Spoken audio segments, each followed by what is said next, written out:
Okay, I think we'll make a start. It's gone 1 o'clock, so I think you all had a chance to settle in. So it's thank you and welcome to the LSTM lunchtime seminars. So today's speaker is Russell Stothard. Russell's been at the school since 2011, and if you look at his career, this is when it really took off, basically, since he's been at the school.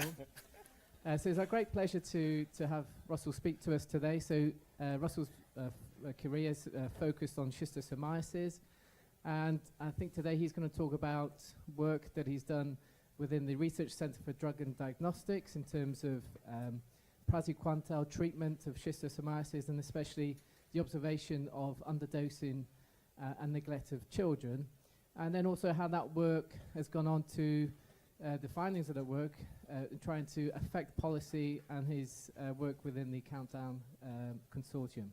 So without further ado, Russell Stothard. Thank you very much, Jan. And as you said, when I moved north to Liverpool, going from London, it's been quite a privilege really to work at the Liverpool School, which, as you know, is a fantastic place for tropical medicine. So the talk I'm going to give today is highlighting a challenge, and I put a preface of pediatric schistosomiasis, mainly because schistosomiasis touches whole communities, and yet we've really been a little bit lacking in our understanding of this disease in younger children. So it's very much a pediatric problem. And it unites a story of several themes, one of which is we know the rough burden of disease in communities. We know how people get infected. So is it not? Pop that up. It's just 'cause it's recorded. Thanks, John. So we know how people get infected, but also there's a fascinating biology behind the schistosome. It's a highly adapted parasite which lives inside the bloodstream. And for those of you who are a bit erudite and keen-visioned, this is blood vessels from a goat which happens to have Schistosoma curasoni. 2 days previous to that, it was treated with praziquantel. And the thing that's key here is, instead of the worms being up in their egg-laying sites, the males have actually cut and run. They've decided to leave behind their female worms. The female worms are down here, and the males have been able to pass back up towards the hepatic portal, potentially recover from the drug. So I'm just pointing out there's a lot of cryptic biology that goes on in the schistosome life cycle, which we're still trying to really understand. And that means how we use the drug isn't as well thought through as it should be. And moreover, when we use this drug in this setting, it has a few interesting heterogeneities that we have to discuss further. So African schistosomiasis has a very complicated distribution across the landscape. It's a patchy quilt of intestinal as well as urogenital forms. A few years ago, 2008, we wrote a book in Parasitology which is highlighting what the state of evidence was for schistosomiasis 10 years ago. So it's probably high time to think of it again because there's been some developments in the field. But at that stage, we always realized that to tackle schistosomiasis, you need to have a multidisciplinary approach. And this little Venn diagram just highlights that we have some policies and practices. They can be sufficient or they need to be adapted because we do have some gaps. The molecules could be the praziquantel, it could be the immunopathogenic reactions we have to the schistosomes, quite complicated. We'll touch upon this molecular epidemiology a little bit later on.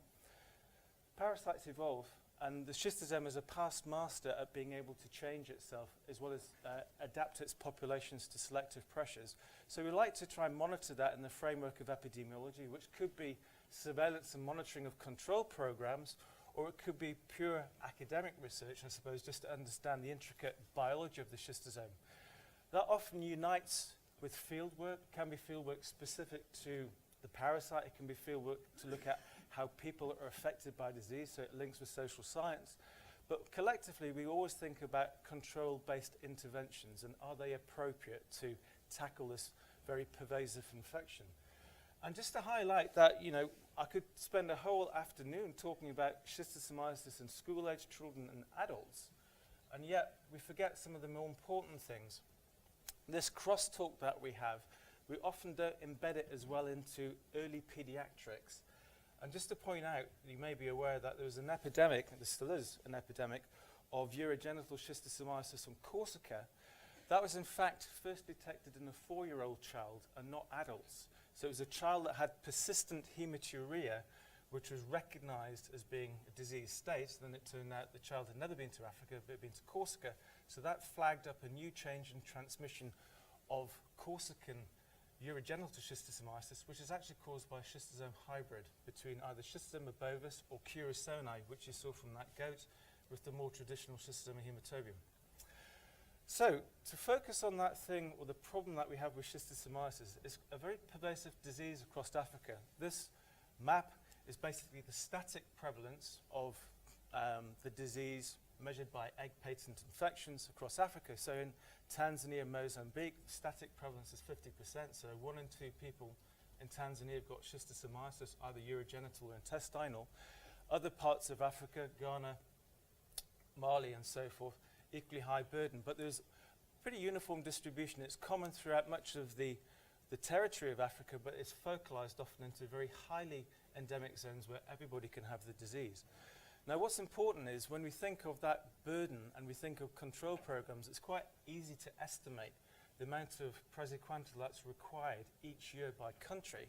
So this map is the demand for treatment, and in places like Mozambique, Tanzania, 5 million children per year should have access to praziquantel. And as a rough ballpark, school-aged child needs 2.5 tablets. So when you scale that up, there's a massive supply for praziquantel across Africa. And this is a problem that we have with schistosomiasis, I'm afraid. We get so focused on certain parts of the disease, we forget to look at others. So when we think of the treatment needs of school-aged children, we forget the treatment needs of preschool-aged children. So that category under 5, unfortunately, is ignored. So this 360 vision that we need to have on schistosomiasis is sometimes a bit skewed towards the most obvious problem, and that is basically the supply of praziquantel. And even though it's donated, I'd like to conclude that sometimes, even with our own benevolence, we create inequities from our best intentions. So, to be either optimistic or pessimistic about this drug supply, I'm going to use a couple of slides from a colleague at WHO, Dr. Amangagaba, and this summarizes the state of play for the supply of praziquantel. At the moment, it's donated by Merck to 250 million tablets per year. So from about 2018, it should be up to scale. So this is the donation. It only started in 2012 where they committed to 20 million tablets, but they're scaling that up to 250 million. The interesting thing about this is these alternative supplies of praziquantel in this lighter color, which were either purchased or either made from commercial production, has actually significantly declined with this amount of praziquantel donated. It's all good news, you think. However, when you look at this trend, it's a bit more pessimistic. This would be the required amount of treatment for adults and school-aged children. This is the supply of actual drug at the moment, and the commercial manufacturer is dropping, and the donation is actually being superseded towards other non-school-based applications. So basically, there's this tremendous gap between here and here, which is playing out, and the stability of the praziquantel production globally is something which is very fragile. So that's the thing that distracts us from what is the clinical problem, as well as the problem of trying to do something in the public health approach. We get sidelined to some extent by this bottleneck in the process, and that's the challenge with schistosomiasis. It's been placed on the NTD red card for a number of years, and it's basically because we can't meet this treatment deficit. Nonetheless, when we think of the goals we should be aspiring to in schools of tropical medicine, we can align ourselves with the Sustainable Development Goals, which should promote well-being at all ages. So with schistosomiasis, which goes across all these demographic factors, we should be mindful that we should try and be equitable across all ages as well. So we'll look at the pro and con of schistosomiasis with regard to the Sustainable Development Goals, because it's a disease of the environment just as much as it's a disease of people as well.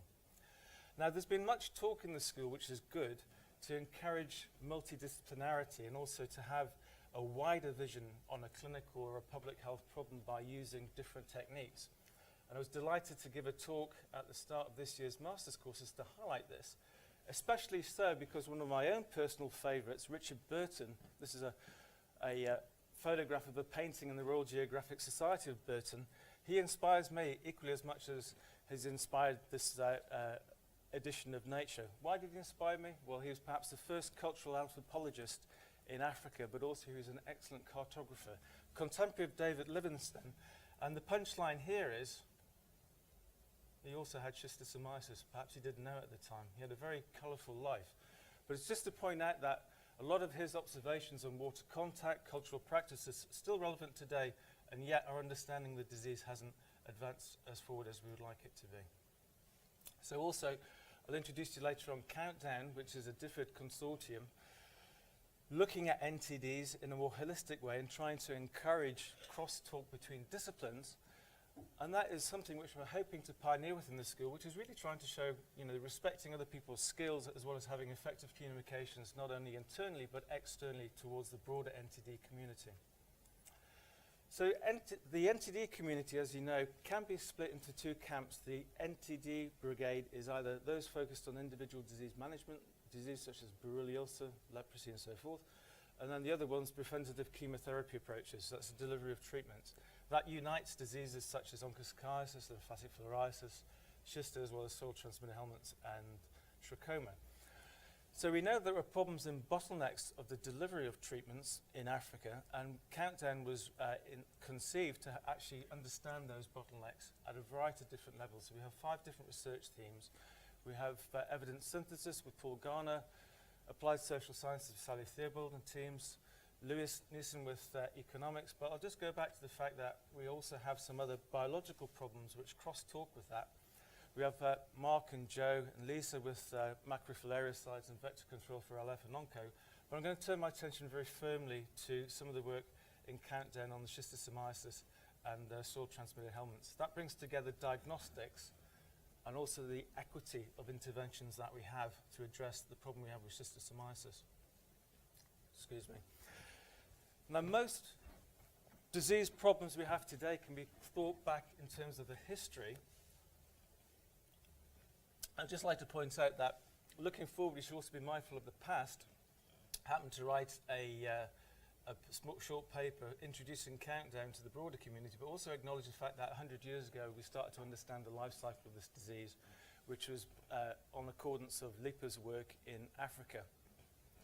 Just want to draw to your attention to the fact that in the talk, I'll talk about the access and the performance of praziquantel specifically in children, which was in the original inception of schistosomiasis. It was a military disease. It was a disease of British forces in Africa. It was a disease that could be controlled with simple water hygiene. It did very little for the endemic communities. So for a period of time, the interest in the UK for schistosomiasis declined. But over the years, it's starting to grow again, because if we have to have sustainable development in Africa, we need to address schistosomiasis. That brings together aspects of how we ourselves are infected, contaminate the environment, but how we become infected through a water contact. And I'll pitch the story a little bit into work that we've done in Uganda, where Lipa once worked, but also point out that in West Africa, we're working in Cameroon. Lipa was very influential, not only in describing the life cycle of guinea worm, which today is almost eliminated largely because of his strategies, but also it was Lipa that understood the life cycle of loiasis and implicated chrysopsis vectors as the vector of transmission. That's something that we're looking at today in Countdown as well. So Lipa's had a big footprint on parasitology, with schistosomiasis, obviously. Now, to also put into light this pediatric problem, we wrote another paper which is highlighting that only until the late 1990s did we really consider young children as being at risk, but also they might play a role in transmission. Now, from a public health point of view, the work that we've done up in Lake Albert has very clearly shown that children under the age of 10 often present with severe hepatosplenic disease, which you can see by ultrasound. And if you go back to 4 or 5-year-olds, you'll start to see the beginnings of that disease develop. So it's just to point out that from a clinical point of view, in a high transmission setting, there's a lot of children who can have schistosomiasis, and they will progress towards this disease state where they may or may not get treatment in schools, which can arrest some of that morbidity, but it doesn't pull it back as much as it should. So we always argue the case of earlier treatment is a good thing. So I want to go through these 3 sections of the talk, which is the peculiar puzzle we have of using praziquantel in the pediatric setting, talk about the environmental epidemiology of schistosomiasis, and really identify a critical gap that we should be plugging now. So this conventional wisdom of schistosomiasis control, very pervasive up to about 2003, argued thus, that if a child was infected, you start to show clinical disease late adolescence, early adulthood, and if you provided treatment during the school age period, you're able to push that morbidity back. You'll still get people who are infected, but they wouldn't have as much severe morbidity. Now, it seems to be a very obvious thing now, but it took a long time to actually understand that. If people were starting to get infected at an earlier time other than school age, it was obviously pointing towards younger children. That's a simple question. When should you start treating younger children? Should it be at the first year of life, the second year of life, the third year of life? Because you can find evidence of infection. So we started to pioneer that work in Uganda with a project funded from the Wellcome Trust. It brought together studies with colleagues in Vector Control Department in Uganda, looking at the epidemiology of infection, but also seeing how young children are affected with co-endemic diseases. So we had malaria surveillance at the same time, schistosomiasis surveillance, STH surveillance. We were interested also in environmental transmission, so we looked at other techniques to scrutinize the environments, that's snail collecting, as well as scrutinize the schistosomes themselves with DNA barcoding approaches. That was quite influential because it did embed in the WHO a revision of the prioritization of risk status for school-aged children, and it led WHO also to buy some stocks of epiquantal, which is a liquid formulation of praziquantel. They tried it out, but after an assessment, it was then understood that a liquid formulation in glass bottles wasn't the way to go. It was going to develop an oral dispersible tablet, which we'll talk about later. But that was a key policy decision taken by WHO to point the research community in a new direction to address this needs of a suitable formulation of praziquantel. So you may have seen this photograph before, but this is just a typical view of Lake Albert or Lake Victoria, just to point out that mums love their children, they like to wash them, the children like to be washed, but this is a self-enforcing cycle, I'm afraid, which leads to schistosomiasis. From an epidemiological point of view, we can take advantage of some of this cycling behaviour to make some comparisons. For example, if the mother and child go to the water, will be infected, there's a population of schistosomes that they dip into. This cycle repeats on a daily basis, and eventually you'll find that a young child, such as this 1 or 2 year old child in a basin, will start to have a progressive infection. Now, from a genetic point of view, we can scrutinise that a bit further because the genetic diversity of the worms in the mother is going to be much greater than that of the child, because a child is born without worms. It has to acquire them through water contacts. But as that cycle plays out, the worm burden of that child will increase, and also you would expect the diversity of the infection.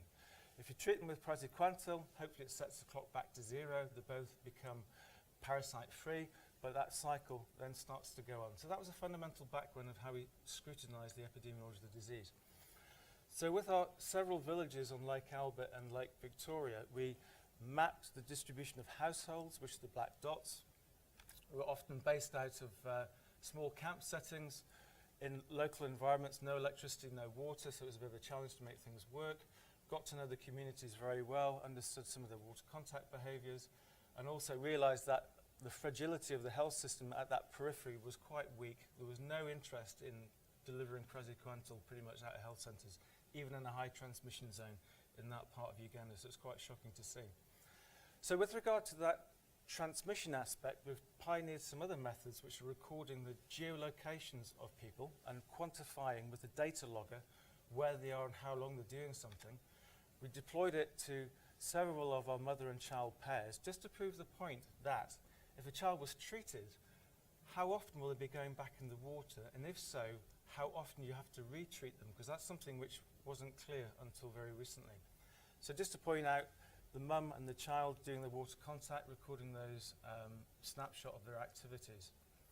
If this video plays, this just shows a single mother and child pair of the activities over 2.5 days. So they go back to the household where they sleep in the morning, mum probably goes up, pulls out some water, goes back to the household, child probably starts to move around.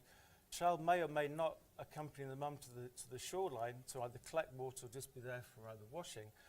But notice that this lady has had 3 water contact points on that shoreline. Go back home, sleep the night. Next day, goes to a slightly different number of places on the lake shore. But just to point out, at that level of detail, there's a lot of heterogeneity along the shoreline, and it points out that some people have got more geographic access than others. So these could be considered void for this mother and child pair. But there are other people in the community who will be using that part of the shoreline. So it's pointing towards this individual focality of transmission. It's important because with that evidence, we were able to show that the cumulative water contact for all community members, fishermen, school-aged children, mums, was probably about 2 hours a day. It's graded from this dark grey to light grey.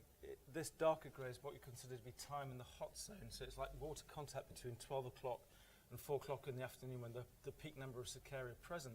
Just want to point out, though, that when you look at the water contacts of these school-aged children who are considered not to be at risk of infection, they have a similar level of water contact to school-aged children. In fact, they even have more risky contact because basically children, if they're at school, they stay in school. So they don't have the water contact at that peak time between 12 and 4 o'clock in the afternoon. Anyway, so it pointed out that they had substantial water contact. And also, when we looked at better diagnostics, about 3/4 of the children in our cohort had schistosomiasis. But the thing I want to also point out is that all this active water content is even supplemented with passive exposure. So domestic water that's taken back to the household when they wash the babies and so forth, it actually increases the amount of water contact. So it's clear proof of principle that they have a lot of daily water contact. So you can interrogate that landscape a bit more. Infected cases here, if you have you can collect stool and urine, you can actually identify where people are. So the red dots, the green dots show how the distribution was took place over that landscape. But the interesting thing is those eggs, you can actually then interrogate the worm population inside the person. So you can hatch the eggs, collect them, put them onto something called an FTA card, and then use some DNA methods to characterize the population of eggs which come out from a person. That's a very powerful technique to do. It can raise the question, is the worm population in the mum same as the child, or is it different? And it can do some geographic tracking as well. So we published a paper on that. We did exactly that, raised this question of what is the worm burden inside this child, because this has a lot of significance for the pharmacokinetics later on. Just to point out that environments change, so over a period of time you can look at satellite imagery to show how the shoreline silts up or vegetation goes. When we looked at barcodes of parasites from the snails in the environment, it was quite complicated as well, which is another intriguing factor. But when we looked at the burden in the children, they had very heterogeneous infections. And from two children in the same family, even from the same location, they have different populations of worms inside them. So that's a very intricate evolutionary point of exposure with regard to accumulation of worms inside that person.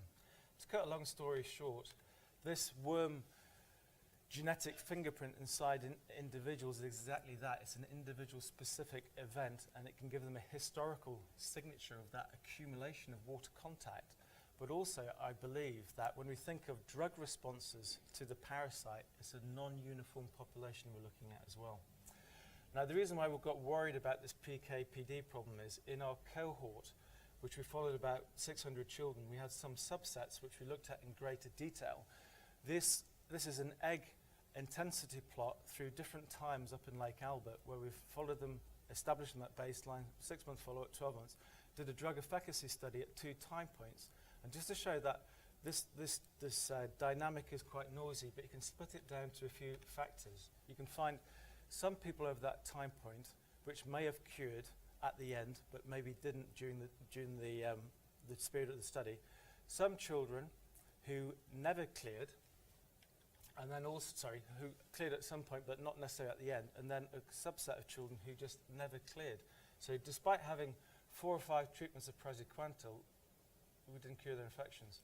So reason for that is, at that stage, praziquantel, its performance wasn't really very well known in children under the age of 6.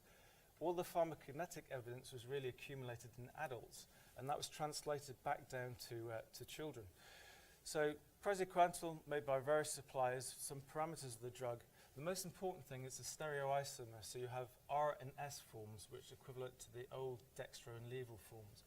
Desirable features is excellent safety record, pretty good against most trematodes.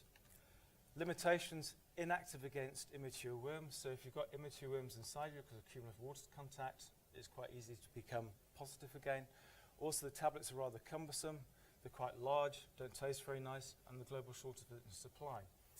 So this problem of children who were treated but didn't clear, was it a problem they just didn't get enough dose? Because in standard pediatrics, the often case is that children are not little adults. They have to have dose-dependent revisions. So if you say an adult gets 40 milligrams per kilogram, probably not the same for the child. Some people might say it should be less. Some people might say it might be more. So we actually put our toes into the water to actually investigate that.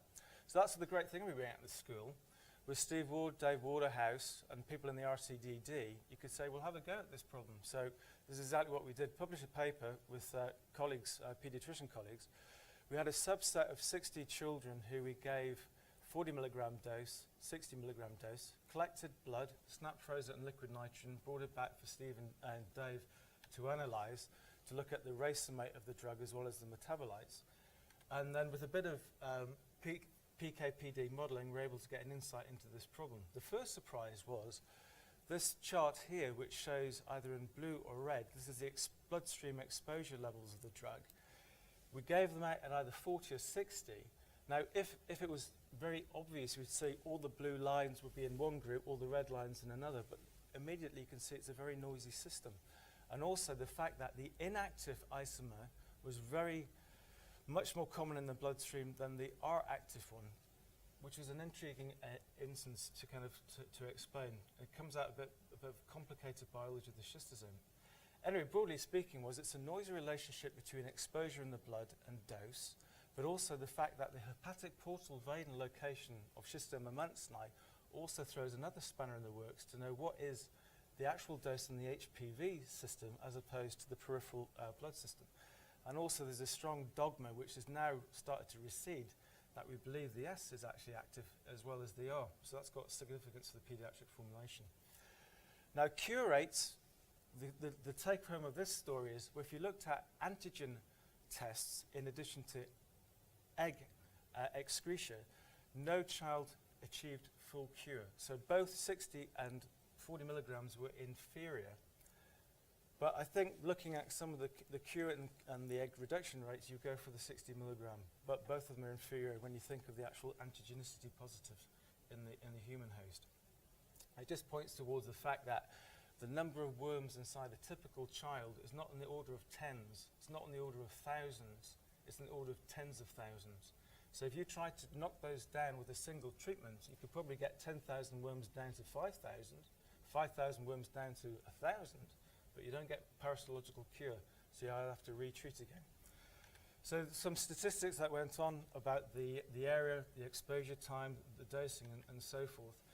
With some help from William Hope, PK modelling, they're able to kind of make a predictive model. So this is like the original data. This is the fifth model, fit very, very nicely. The long and the short of it is, if you do those simulations, you can point towards the fact that if you want to get better cures, you have to use bigger doses. And interestingly, there's an effect between girls and boys. The reason why it's like that, girls cure better than boys for two reasons. One, the worm burden isn't as high to start off with, and two, they don't go in the water as much as the boys. But progressively, if you want to get to parasitological cure, you're probably looking at higher drug dosing. And we have done that as unpublished work, and if you give a 2-day administration of praziquantel at 40 milligrams per kilogram, you get a much better cure, and you start to see very good declines in CCA levels in the blood. So just to conclude that part of the talk with Merck, Merck has actually made a very critical step, not only donating the drug for free, but they've also realized that this gap in the pediatric setting needs to be plugged. However, one of the things that they're finding is the research that goes on people is not the same as the advice you get from mice. And also the thing from mice, which you might say, we could always do this in mice and do pharmacokinetics. A mouse has to have 10 times the dose of praziquantel to be effective than a human. So there's always questions, what on earth can you learn from a mouse, other than the fact it's white and furry and doesn't like praziquantel? So the importance of the studies that we've done with this PK/PD in an endemic setting and addressing real cure rates should not be underestimated. So the conclusions of that is, well, perhaps the PK is quite misleading. So if we want to optimize the dose, we have to look at PD measures. So that's looking at antigen levels in the blood. The performance in girls is slightly better than in boys, partly because the disease is less common in girls than it is in boys. And also this thing about developing the oral dispersible tablet, it was argued for some time that they should develop the formula on the R praziquantel rather than the racemate. I think people have now started to really question that fundamental bias, and I think they're going to start to use the racemate rather than monoentomeric.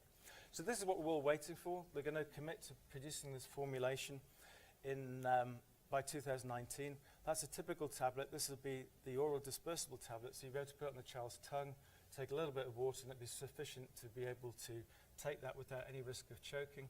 However, one of the things that you have to think about is when that product is available, who's going to pay for it and who's going to deliver it? Because Merck at present don't want to donate it to the same level as their large-scale tablet donation. So it might be that either, when I say WHO, it might be WHO steps in to pave the way, or either one of the other donors like Gates Foundation might subsidize it to actually deliver it. But it then brings into this context, school-based delivery platforms need to be revised to give out pediatric formulations. So I want to highlight the fact that we should be looking at schistosomiasis with the integrated management of childhood illnesses, probably working out of health centres as best we can.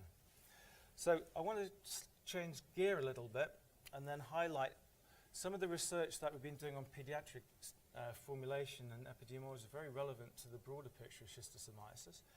And I'm not going to sing a song as I usually do for schistosomiasis for the DTMH, but I want to ask a simple question. From the evidence I've just asked you, can I have a show of hands? Do preschool-aged children play any role in sustaining transmission? If you want to say no, put your hand up. So do you all believe they play a role in... It's interesting that, because I had some big debates and fights with our mathematical colleagues who would swear blind that they don't. So it's quite interesting.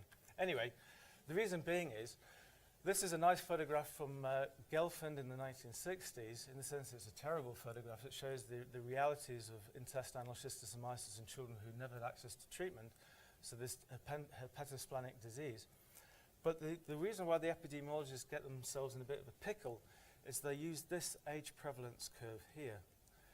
In this particular setting, Gelfand showed that of course, in a low prevalence community, preschool children don't have schistosomiasis. But unfortunately, it's just become textbook from our mathematical colleagues to say, well, they don't have schistosomiasis. The curve doesn't show it. But if you look at another community, which was Chippewa, the age intensity curve is elevated, and then there's 50% of children under the age of 3 have got schistosomiasis. So I'm afraid the vernacular of all models are wrong, but some are useful. Well, not this one, I'm afraid. So they're getting themselves in a bit of a blind alley. So the other interesting question, which I'll elaborate rather than pose it to you, does a schistosome care, or does it know who it's inside? Does it matter if it's an adult? Does it matter if it's a child? Does it matter the sex of the patient? I don't know.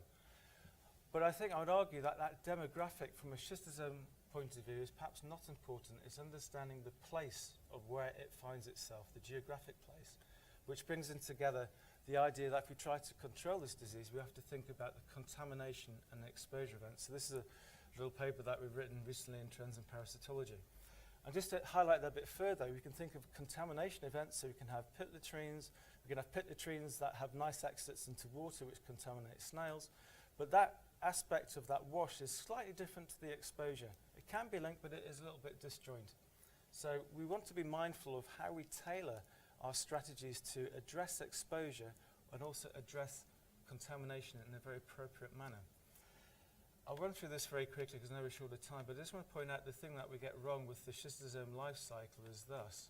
We forget that individuals often have very low worm burdens. They produce lots of eggs, but once that worm is inside a human host, it can live for decades. So if you want to try and effectively control transmission, you've got to be thinking of removing those parasites over a long period of time. So it's a decade even for chemotherapy. When it gets into the snail, there's a massive detrimental killing of larvae. It's just one of those natural things that happens. But a single or handful of larvae getting inside the snail augments that population, and it restabilizes the infection back in the environment. but it only lasts for a couple of months. So there's two components in the schistosome life cycle that we should really explore a bit more. The duration of the infection in people and how it lasts as a longer reservoir to contaminate, but also the exposure part of how the snail gives a massive boost to the life cycle. So we've been thinking of that in a bit more detail to know what factors are appropriate, how can you tailor interventions to stop this environmental transmission. Also, when we try to look at how we can embed that advice as best possible into practices, we've kind of been very pioneering in Countdown to link up between the communications within the ministry, academia, international. So it's an important part that we're exploring with Countdown. This happens to be the Towards Elimination of Schistosomiasis conference that we had recently in Cameroon. That's important because when we're thinking of the tools of the trade to control schistosomiasis, there's been a big impetus from China to look at how snail control can get factored back into that equation because they want to invest in it, quite rightly so. So we've been able to piggyback and advise some of the strategies the Chinese are trying to put into Africa to make sure they don't make some mistakes. The mistake is thus really, when you think of transmission of schistosomiasis, simplistically you can think of it as a burning haystack model. It's got some merits, but it's also a little bit simplistic. So here we have a community on the lakeshore of Lake Victoria, deep water habitats colonized by snails, people dipping in and out of it every day, contaminate that environment. But the analogy is, if Myristidia get into that environment, there's two options for it. So, for example, if a child defecates or urinates, depending which type of schistosome, it can be a singular event. Singular event is exactly that. It can be one person, one infected person, urinating in the right or the wrong place to infect snails. And that strikes the match, or it could be multiple events where you've got a number of people defecating, urinating on top of the snails, for example, has two outcomes. Either it catches and then it re-establishes an infection in the snail, which boosts it back to the human population, or it just smolders. The snails don't transmit the infection. There aren't enough of them, or they're the wrong type of snail. So you have areas on the shoreline, for example, which can be completely refractory to transmission. It might be the wrong type of snail. And yet we might be working hard to put wash applications on that site. It's entirely inappropriate because the risk is so spatially heterogeneous. So we kind of conclude in that vernacular, no snails, no haystack, no transmission. So when you deliver something like snail control, I'm afraid you're onto the long haul. You've got to monitor it and also expect snail populations will eventually come back. So we've been looking at the ways to kind of think about monitoring on the environment. And it comes back down to this thing, if we're going to be sensible and safeguard tools and techniques for the future, we should be looking at DNA methods, either environmental DNA detection from the water itself or by screening snails. That brings together a very important factor, and I'm very proud in Countdown that we're trying to handshake between clinical diagnostics and environmental diagnostics. It comes back down to a simple thing is, if you can detect DNA, schistosome DNA, or any parasite DNA in stool or urine, you can also detect it in snails. You can develop that theory a bit more, but that is a platform which can really stand the test of time. And it's something else that we're very proud about because we've been exploring that in Ghana with Emily and Lucas, making this platform more widely accessible, taking utilization of the global polio network. But also, I just want to that's the first steps, but we also want to think about how we use that platform for other applications, and that can be environmental DNA monitoring, or using those DNA tools to interrogate tissue biopsies, which I'll close on for the female genital schistosomiasis. So just to highlight this aspect, okay, you get that information, what are you going to do about it? Well, if you want to tailor the interventions to be appropriate, you want to be thinking about tools to monitor contamination, tools to monitor exposure, and if you put an intervention, do those tools track the declines that you hope to see? I'm not going to go into too much detail because it's too complicated, but the fact that the DNA probes, the DNA methods will play an important role in that optimization because it will allow you to do this.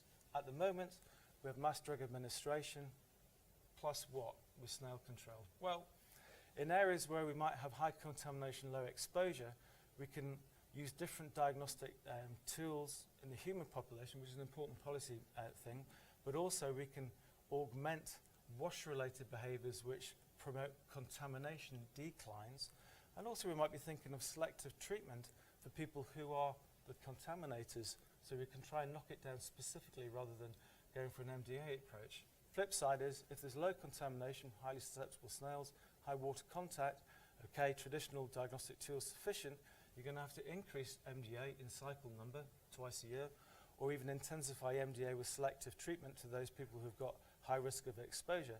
But fundamentally, you want to try and decrease that water contact. So I just want to close on the last part of the talk, which is to kind of really show there's an important thing, which I've talked about pediatrics, talked about environmental monitoring, but really this is the thing that we should also be looking at.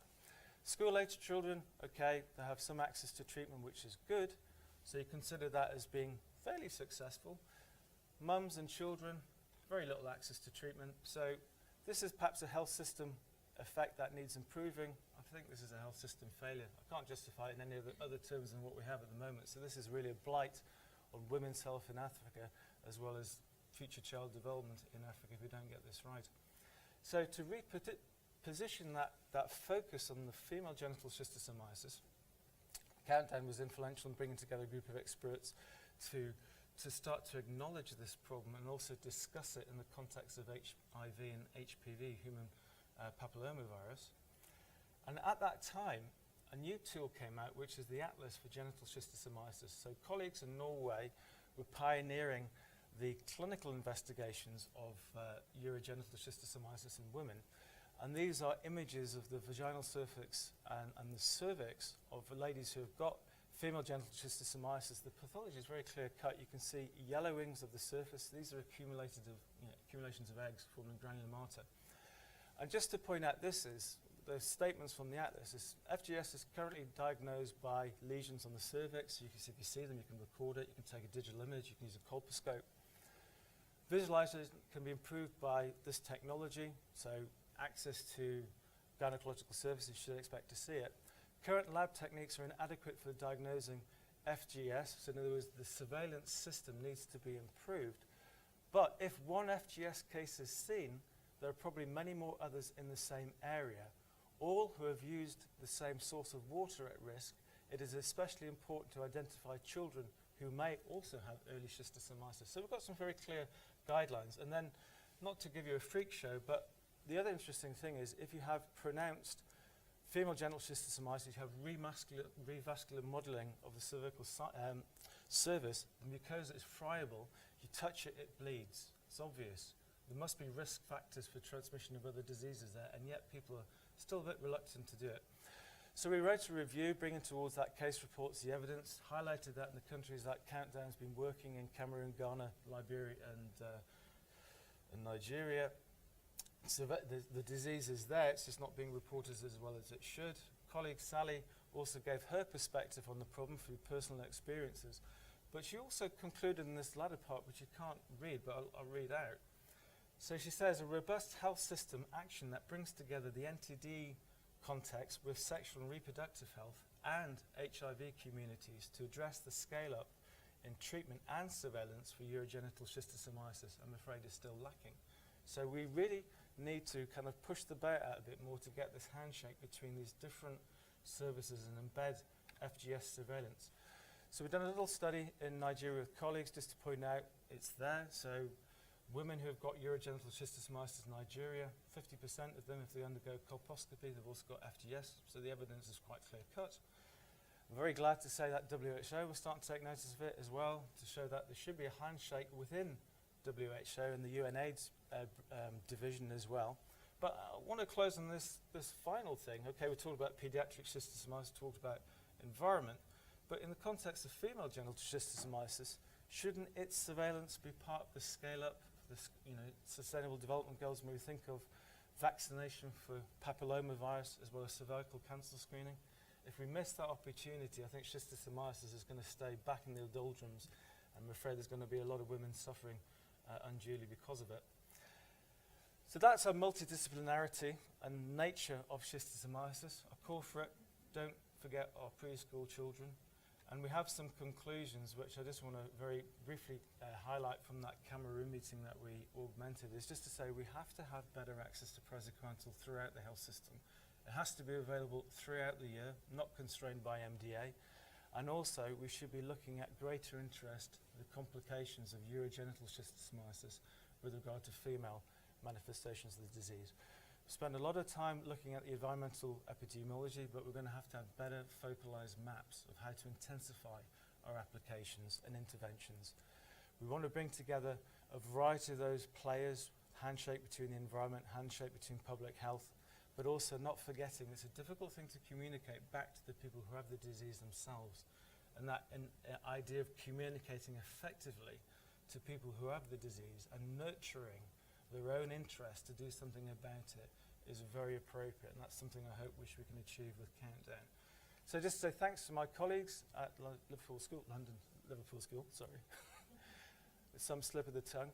So we have Rachel, Tom, Susie, Julie, Pam.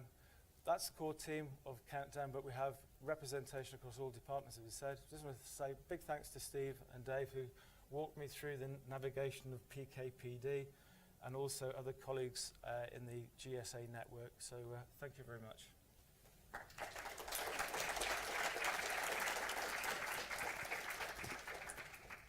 Thank you, Russell. That was very impressive and widespread work on schistosomiasis. Any questions for Russell? We do have a little bit of time.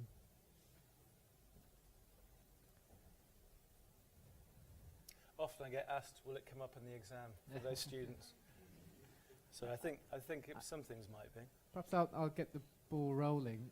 It occurred to me, especially at the end with the example of the female schistosomiasis, genital schistosomiasis, is a problem that it's a morbidity problem and not so much a mortality problem that is perhaps the reason why there isn't a more response from WHO and other health agencies. No, very much so, Jan. I think there's two things which didn't maybe elaborate. It doesn't really kill you, at least that form of genital schistosomiasis, but it leads to subfertility, and also it leads to a variety of other, what you might say, predisposition states to get another disease which will kill you, let's say HIV, if you don't get it managed. So I suppose the idea is that often, some of the WHO virology sections don't often fully understand the endemicity of some of the diseases in Africa, and unfortunately some of the approaches just forget the obvious really, and they kind of go for other strategies which perhaps aren't as tailored. But yeah, the reason it's not on people's high priority because it doesn't kill you quickly, but I would argue the fact that it does open a window for other infections which will kill you. Yep. Steve, before you ask your question, do you mind just introducing yourself? Steve Allen from Paediatrics here. Thank you very much, Russ, for a very comprehensive talk. Given the rapid reinfection after praziquantel treatment, is praziquantel the answer? I mean, no matter how much you use it and who you give it to, preschool children, is that by itself the answer, or will that never solve the problem? That's right, Steve. I think you've hit the nail on the head. It is part of the answer, because without treatment, you'll never get towards, we might say, part of lasting control. But I think at the moment, the annual delivery of treatment isn't sufficient in these high transmission settings. So, ramping that up will be better access, better delivery, more praziquantel. Because effectively, if you have it in a clinical management setting, you could probably treat people maybe 3 or 4 times a year, and that would make a difference, and it would probably sterilize the infections. But from a public health point of view, it doesn't get to that level, because one, we haven't got enough praziquantel even to make that critical step of maybe biannual type of treatments. But anyway, as you said, it's part of the jigsaw. And if possible, it should be combined with other things which are tailored to stop water contact. But in areas where there are very few options, it's quite a difficult thing. So the front line has to be treatment, but after that, augmented with other approaches too.